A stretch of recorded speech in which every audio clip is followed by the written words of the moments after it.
2026 under-19 world cup ప్రారంభమైంది. India తొలి league match అమెరికాతో ఆడింది. ఈ మ్యాచ్ టీమిండియా గెలుపొందింది. టీమిండియా టాస్ గెలిచి బౌలింగ్ ఎంచుకుంది. బ్యాటింగ్ దిగినటువంటి అమెరికా 35.2 ఓవర్లో 107 పరుగులకే ఆలౌట్ అయ్యారు. అమెరికా బ్యాటింగ్లో నితీష్ రెడ్డి సుడిని 52 బంతుల్లో 36 పరుగులు చేశారు. ఇక టీమిండియా బౌలింగ్లో హెనిల్ పటేల్ 7 ఓవర్లు వేసి 16 పరుగులు ఇచ్చి 5 వికెట్లు తీసుకోవడం జరిగింది. తర్వాత వర్షం కారణంగా మ్యాచ్ను డిఎల్ఎస్ ప్రకారం కుదించడం జరిగింది. టీమిండియాకు టార్గెట్ 96 పరుగులు ఇవ్వడం జరిగింది. టీమిండియా బ్యాటింగ్కు దిగి 4 వికెట్ల నష్టానికి 99 పరుగులు చేసి 17.2 ఓవర్లోనే చేసి మ్యాచ్ గెలుపొందడం జరిగింది.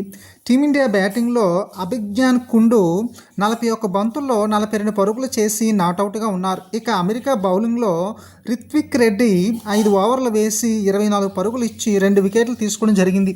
ఇక ప్లేయర్ ఆఫ్ ది మ్యాచ్ అనేది హెనిల్ పటేల్కి ఇవ్వడం జరిగింది. ఇతడు ఇండియన్ బౌలర్ 7 ఓవర్లు వేసి 16 పరుగులు ఇచ్చి 5 వికెట్లు తీసుకోవడం జరిగింది.